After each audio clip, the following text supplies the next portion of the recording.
सुप्रिया आणखी एका नवीन ब्लॉगमध्ये आपलं मनापासून स्वागत करते। तुम्हाला आजचा दिवस सुखाचा, आनंदी आणि आरोग्यदायी जाओ। तुम्ही जी काही स्वप्न पाहिली असतील ती सगळी स्वप्न तुमची पूर्ण होत। त्याचबरोबर शुभ सकाळ सर्वांना। सकाळची वेळ आहे आणि नेहमीप्रमाणे ना इतर क्लिनिंगची कामं झालेली आहे। तर किचन कट्टा आणि गॅस ओटाच थोडंसं सुरुवातीला सकाळी मी पुसून घेत असते ना, ते पुसायचं राहिलं होतं आणि आधी मी चहा काढून घेतला होता पिण्यासाठी। तर तो ठेवला आधी प्यायचा आणि पुसूनच घेत बसले तर चहा सगळा गार झाला होता। तर म्हटलं जाऊ देत आता तिकडे आणि सगळं पुसून वगैरे घेतलं आणि मग पेला बशी धुवून ठेवली लगेच। त्यानंतर लगेच मी कणिक वगैरे भिजवून घेतली आणि आता सध्याची परिस्थिती अशी आहे की आता डिस्चार्ज दिला आहे सासूबाईंना, घरी आलेल्या आहेत सासूबाई, पण इतर छोटी मोठी कामं आहेत की नाही, जसं की बघा लसूण वगैरे सोलून ठेवणं, ही पूर्वतयारी जी आहे ना, आपण म्हणतो की मोकळ्या वेळामध्ये ही कामं करून घ्यावीत, म्हणजे लसूण सोलणं असू देत किंवा खोबरं खिसून ठेवणं असू देत, म्हणजे हाताशी सगळ्या छोट्या छोट्या गोष्टी ज्या आहेत ना त्या पटापट मिळतात सकाळच्या डब्याच्या वेळेला। पण माझं आता असं झालं आहे ना की मला मोकळा वेळ असा नसतोच, प्रत्येक छोट्या मोठ्या कामासाठी ना तो सेपरेट असा वेळ काढावा लागतो, असं झालेलं आहे। तर मग पटपट सकाळी लसूण सोलून घेतला आणि आज फ्लावरची भाजी करणार आहे। फ्लावरच्या भाजीची मी काही रेसिपी तुमच्याबरोबर शेअर करणार नाही आहे। आज ना मी एक मस्त असं रोटी कवर जे आहे ते शिवलेलं बघा, आता मी तुम्हाला दाखवते। तर मी जी चपातीवर पिठावर पीठ मळले आणि पिठावर जे मी घातलेलं आहे ना झाकण, ते रोटी कवर मी शिवलेलं आहे। आता ते कशासाठी शिवलं आहे, काय शिवलं आहे हे मी सगळं सांगतेच, ब्लॉग पुढे कंटिन्यू करा। तर त्याआधी ना मी छान फ्लॉवर धुवून घेतला आणि शिजायला ठेवून दिलेलं आहे, कणिक भिजवून घेतलेली आहे आणि आता ना म्हटलं चला आपण दूध वगैरे गरम करून बाबांना चहा वगैरे देऊया, अशी माझी सकाळची गडबड असते। आणि नेहमी म्हणजे तुमचीसुद्धा अशीच असणार आहे बरं का, माझं काही वेगळं नाही आहे आणि तुमचं पण सगळ्यांच्या सारखंच असतं, म्हणजे सकाळी ना गडबड ही होतच असते। असू द्या बघा, मी तुम्हाला जवळनं दाखवते, एकदम सॉफ्ट आणि आतमध्ये ना फॉर्म शीट यूज केलेली आहे, ट्रिपल लेअरचं हे रोटी कवर आहे आणि दिसायला बघा किती अट्रॅक्टिव्ह दिसते, कसलं भारी दिसते। तर आता बघा संक्रांत जवळ आलेली आहे आणि संक्रांतीला वाण काय द्यावं ह्याचा प्रश्न पडतो की नाही आपल्याला, मग आपण स्वस्तात मस्त आणि असं काहीतरी चांगलं असं विचार करत असतो देण्यासाठी। तर हे तुमच्यासाठी बेस्ट ऑप्शन आहे मी तर म्हणते, कारण तुम्हाला जर हे माझ्याकडनं हवं असेल ना तर तुम्हाला 20 रुपयाला एक बल्कमध्ये सुद्धा तुम्ही ऑर्डर देऊ शकता। तुम्हाला किती पाहिजेत क्वांटिटीमध्ये, 3 डझन 2 डझन मी तितके तुम्हाला देईन। तर तुम्हाला जर हवे असतील मला नक्की व्हॉट्सअपला कॉन्टॅक्ट करा, डिस्क्रिप्शनमध्ये मी व्हॉट्सअप क्रमांक दिलेला आहे। तुम्हाला कांदा लसूण मसाला, हळद पावडर आणि इतर काही वाणाच्या वस्तू अजून मी शिवणार आहे, तर त्या मी तुम्हाला दाखवतेच। तर छोटे हँडबॅग आहे, कॉईन पाऊच आहे, हे जर तुम्हाला पाहिजे असेल ना नक्की मला कॉन्टॅक्ट करा। आणि सध्या तर तोरण आहे ना, शिवलं की लगेचच सेल होत आहेत। तोरण फक्त मला तुम्हाला देता येणार नाही आहे, कारण तोरणाचं जे काम असतं ना खूप बारीक काम असतं शिवण्यासाठी बरं का। रोटी कवर कसं पटपट लगेच शिवून होतात, तर मी ते तुम्हाला अजून व्यवस्थित जवळनं दाखवते आणि ना कसं शिवलं आहे ते पण दाखवते मी तुम्हाला। तुम्हाला जर माझ्याकडून घ्यायचं नसेल, तुम्हाला घरी बनवून घ्यायचं असेल, तर ते तुम्ही मी जसं शिवलेलं आहे तसं बघून तुम्ही घरीसुद्धा शिवू शकता। तर आता इथे ना काय करते, पटापट मी चपात्या भाजून घेतल्या, लाटून घेतल्या आणि आयुष ना सकाळी नाश्त्याला तूप लावून चहा चपाती खाऊन जातो। बाबा पण चहा चपाती खातात, वेगळं असं काही नाश्त्याला द्यायची गरज नसते। ज्या दिवशी डबा असतो त्या दिवशी पण भाजी चपाती ही करावीच लागते, भाजी पोळी करावीच लागते। आणि इतर सगळ्या गोष्टींचा ताळमेळ बसवता ना जरा अवघडच जातं, म्हणजे देवपूजा पण त्याच वेळेला असते, त्याच वेळेला पाणीसुद्धा आलेलं असतं, झाडांना पाणीसुद्धा त्याच वेळेला द्यायचं असतं, स्वच्छता घरातली सुद्धा त्याच वेळेला करायची असते, अशी सगळी सकाळची धावपळ गडबड होत असते। तर आता चहा गाळलेला आहे, चहा आणि चपाती एकदा का सगळ्यांना दिली ना की मग मी माझी भाजी फोडणी घालायला मोकळे होते। तर असं आहे सकाळची धावपळ गडबड। तर असो, तुम्ही ज्या काही मला कमेंट करता किंवा ज्या काही मला शुभेच्छा देताय ना, तर त्या खूप महत्त्वाच्या ठरणार आहेत माझ्यासाठी।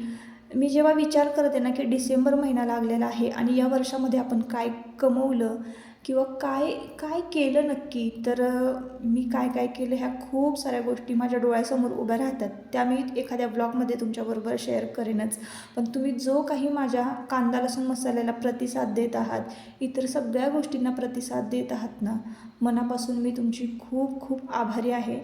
तर ना आता काय केलं माहिती आहे का, भाजी पोळी ना आयुष नको म्हणाला डब्याला. मग मी ना शेंगदाण्याचं सारण करून ठेवलं होतं गूळ घालून. गूळ, वेलची, शेंगदाणे आणि वेलची मस्तपैकी भाजायची, गूळ घालून सारण करून ठेवायचं आणि शेंगदाण्याची पोळी मी त्यांना डब्याला दिलेली आहे मुलांना. कधी कधी मी असंच अधनंमधनं करत असते. तूप वगैरे मस्त लावायचं, खूप छान पुरणपोळीसारखी ही पोळी लागते. तर असं अजूनसुद्धा ज्या कोणाला कांदा लसूण मसाला हवा असेल, कॉईन पाऊच हवं असेल, रोटी कवर हवं असेल, इतर काही वस्तू हव्या असतील ना, नक्की कॉन्टॅक्ट करा बरं का. आणि आपले ब्लॉग ना आवर्जून रोज रेग्युलर येणार आहे. या महिन्याला आता आज 1 तारीख आहे ना, म्हणजे 1 तारखेला हा ब्लॉग मी शूट केलेला आहे. तर तुमच्याबरोबर अजून एक गोष्ट शेअर करते की 1 तारखेला मी असं टार्गेट ठेवलेलं आहे की रोज रोज आपले रेग्युलर ब्लॉग येतीलच, असं मी ठरवलेलं आहे. कारण कधी मी व्लॉग अपलोड करते, कधी नाही करत, कधी कामाचा लोड असतो. पण आता ठरवलेलं आहे, आपला बिझनेस आपण ग्रो करत आहोत, आपल्याला थोड्याफार ऑर्डर मिळत आहे, त्यातही मी समाधानी आहे. पण माझं चॅनल जे आहे ना, ते सुद्धा ग्रो झालं पाहिजे असं मला वाटतं. आता भाजीपोळी झाली करून आणि मुलंही शाळेत गेली. मुलं शाळेत गेल्यानंतर ना झाडून लोटून झालं होतं माझं फर्निचर वगैरे पुसून, फक्त लादी पुसायची राहिली होती. आणि सासूबाईंना नाश्ता करून गोळ्या खाऊन झोपल्या. आणि आत्ता असं घर चकाचक असलं ना तर बरं वाटतं. सध्या आमच्याकडे इलेक्शन चालू आहे ना, तर कोणीही माणसं येतात घरात, अचानकच येतात घरी. आणि मग लादी वगैरे पुसून झालं की या दोघांना इकडं मी जेवायला वाढलं आणि मी सुद्धा जेवायला घेतलं. तर कोबीची भाजी केली होती, त्याची रेसिपी काही मी तुमच्याबरोबर शेअर केली नाही, एकदा दोनदा केली होती. या दोघांना एकदा जेवायला वाढलं की नाही, ह्यांचं जेवण झालं आणि मग भांडी वगैरे घासून झाली ना की मग मी खाली जाते. चला तर मग दुपारची जेवणं वगैरे झाली आणि आत्ता ना खाली आली मी. तर खाली हे सगळं आपला जो मशीनचा सगळा सेट आहे शिलाई मशीनचा, तर तो असा लावलेला आहे. इथं इस्त्री वगैरे करता येतं, फॉल वगैरे असेल कोणाचं तर लावायचं पटकन. आणि कटिंग पण याच्यावरच करता येतं, म्हणून मी हा असा सेट सगळा बसवलेला आहे. आणि इकडं कसं कस्टमर वगैरे आले तर 4 बायका आल्या तर बसतील. पण कसं होतं ना, वरती खूप जमलिंग होत होतं. सगळा घरातला पसारा आणि मशीनचा पसारा सगळं असं एकत्रच होत होतं, म्हणून मग हे असं सेटअप बसवलं आहे. तर दुपारची जेवणं वगैरे झाली ना, थोडासा वेळ मिळाला की लगेच खाली येते मी. मुलं येतात शाळेतून 4 वाजता आणि मग मग ते आले ना की मग त्यांना घेऊनच वर जायचं, मग त्यांचं खाणं पिणं बघायचं. असा सध्याचा ताळमेळ मी माझ्या कामाचा बसवला आहे. तर आज ना मी रोटी कवर शिवणार आहे, ते पण मी तुमच्याबरोबर शेअर करते. आणि मस्त एक रेसिपी पण करणार आहे. कारण कसं आहे ना, बिस्किटं संपली ना की चहाबरोबर काहीतरी खावंसं वाटतं ना, त्यासाठी दिवाळीत आहे ना मला तुमच्याबरोबर ना ती रेसिपी शेअर करायची होती बरं का, पण करताच आली नाही. कारण इतर खूप सारे पदार्थ असतात, कुठल्या कुठल्या पदार्थांची रेसिपी आपण तुमच्याबरोबर शेअर करणार असं होतं. आणि दिवाळीत एकंदरीत डेकोरेशनचा म्हणा किंवा सगळ्याच गोष्टींचा गोंधळ उडालेला असतो. तर एकदम सोपी पण खायला एकदम मस्त अशी पार्लेजी बिस्किटासारखं लागतं. तर तुम्ही ब्लॉग पुढे कंटिन्यू करा, म्हणजे कळेलच तुम्हाला की मी नक्की तुमच्याबरोबर कुठली रेसिपी शेअर करणार आहे. तर सध्या तर ना आता हे पुढचं आपलं काम आटपून घेऊ. त्याचबरोबर जेवणाची थोडीफार काय भांडी आहेत ना, ती फक्त कट्ट्यावर राहिलेली आहेत, तशी नाही तर बाकी सगळं घरावरून आलेले आहे. आता वरचं आवरलं ना सकाळी, लोटून झाडून केलं की संध्याकाळी ना इथून मी जेव्हा वर जाते ना तेव्हा इथलं सगळं लोटून काढत असते. अशा पद्धतीनं सध्या तरी मी मॅनेज करते माझी कामं. तर असो, हां, आता मी जे काही तुमच्याबरोबर शेअर करणार आहे, बऱ्याच जणांनी ना तोरणाचे फोटो मागवलेत. तर तोरण पण आता घेते मी शिवायला. आणि कसं आहे ना, आपलं असं प्रोफेशनल काही फोटो एकदम असं टापटीप असं येत नाही कधी बरं का. एकदम साध्या पद्धतीनं मला ह्या मोबाईलमधनं जसा फोटो काढायला जमतो, तोरणांचा म्हणा किंवा इतर कुठल्या वस्तूंचा जे मी सेल करते, तर तेच मी माझ्या कस्टमरला पाठवत असते. आणि इतका विश्वास दाखवून तुम्ही घेता त्या वस्तू, तर मला खरंच खूप भारी वाटतं बरं का. असो, आता ब्लॉग कंटिन्यू करा. तर आता बघा इकडं मी मशीनचा सेट तयार केलेला आहे, म्हणजे इकडं पिकोफॉलची मशीन पण लावून ठेवलेली आहे आणि इकडं सगळं जे माझं साहित्य आहे हे कट पीस आहेत, पर्स वगैरे शिवण्यासाठी म्हणा किंवा रोटी कवर वगैरे शिवण्यासाठी बरेचसे कट पीस मी जमा करून ठेवलेले आहेत.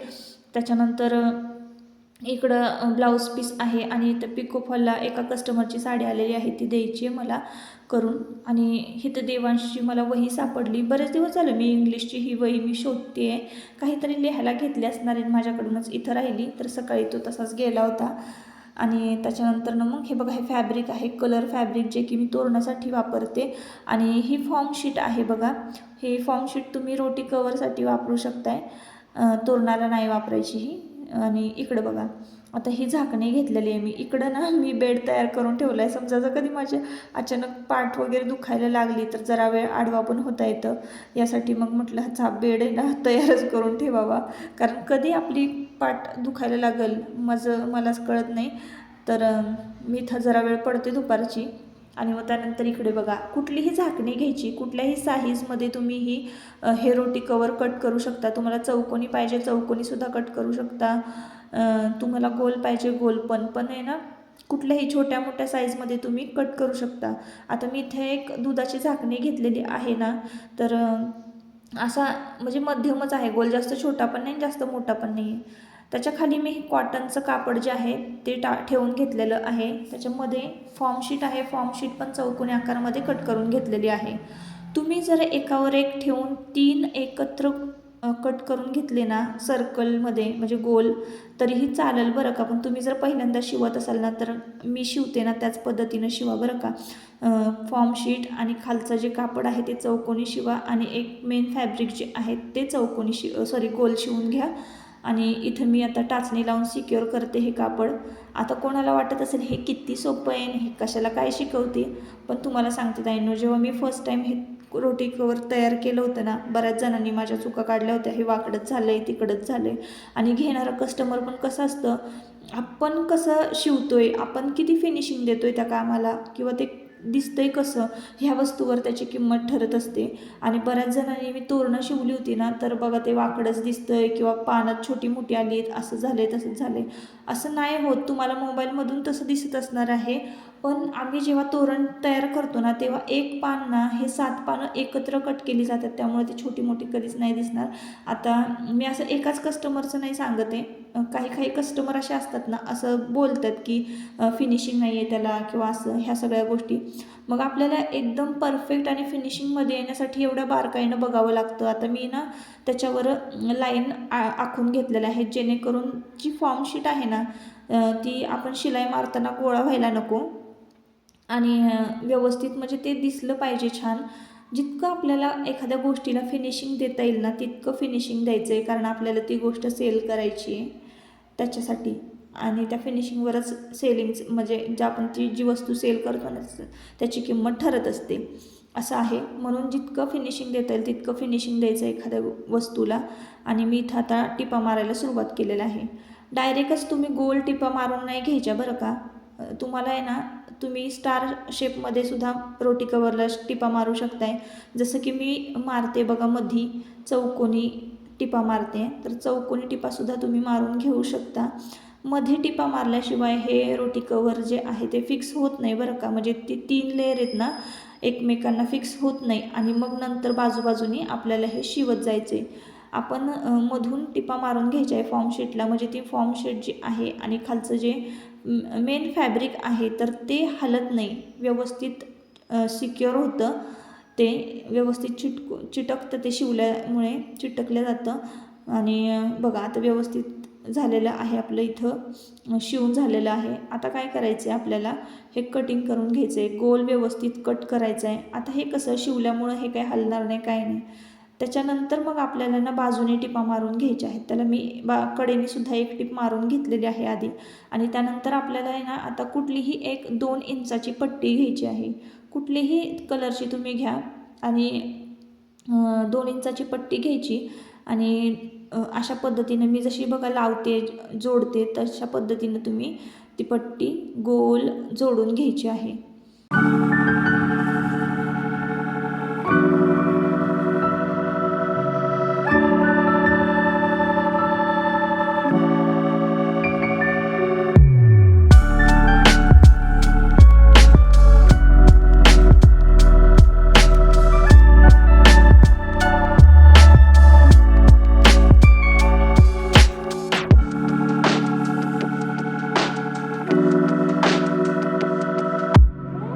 अशा पद्धतीनं साध्या सोप्या पद्धतीनं आपलं रोटी कवर इथं तयार झालेलं आहे. तुम्ही पाहिलं असाल मी कशा पद्धतीने शिवलेलं आहे. तुमच्याकडे कुठलेही छान सॉफ्ट असं कापड असेल ना कॉटनचं, तर अशाच पद्धतीनं तुम्ही घरच्या घरी रोटी कवर तयार करू शकताय. टिश्यू पेपर आपण जर घातले की नाही चपाती खाली, किती चपातीला गरम चपाती असेल तर चिटकून बसतात बघा. आणि आपण न्यूजपेपर घातलात की त्यावर कार्बन असतं. एका आपल्याच व्ह्युअर्सनं कमेंट करून सांगितलं होतं की ताई मी पण आधीच न्यूजपेपरच वापरायचे टोपल्यात टाकायला चपाती खाली, पण काय व्हायचं ना की एका सबस्क्रायबरने सांगितलं मला की ते तसं चांगलं नसतं किंवा ते कार्बन जे आहे त्याची शाई जी आहे ते आपली पोटात जाते, आपल्या चांगलं नसतं ते. तर त्यामुळं मग मी हा बेस्ट ऑप्शन आहे आपल्यासाठी. तर तुम्ही जर न्यूजपेपर वगैरे वापरत असाल ना तर अजिबात वापरू नका. असं छानसं रोटी कवर तयार करा.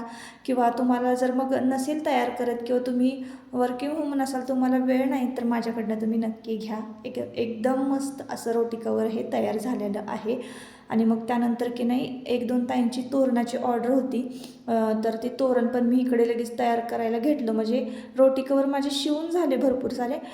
एकच फक्त मी तुम्हाला शिवून दाखवलं आणि त्यानंतर हे तिकडं बघा मी तुम्हाला दिसतंय तोरणाचं कटिंग केलेलं आहे. तर 2 तोरणांची इमर्जन्सी म्हणजे अर्जंट ऑर्डर आहे ना, तर ती द्यायची आहे. तर आता तर ना बघा संध्याकाळची वेळ झाली होती, मुलं पण आली होती.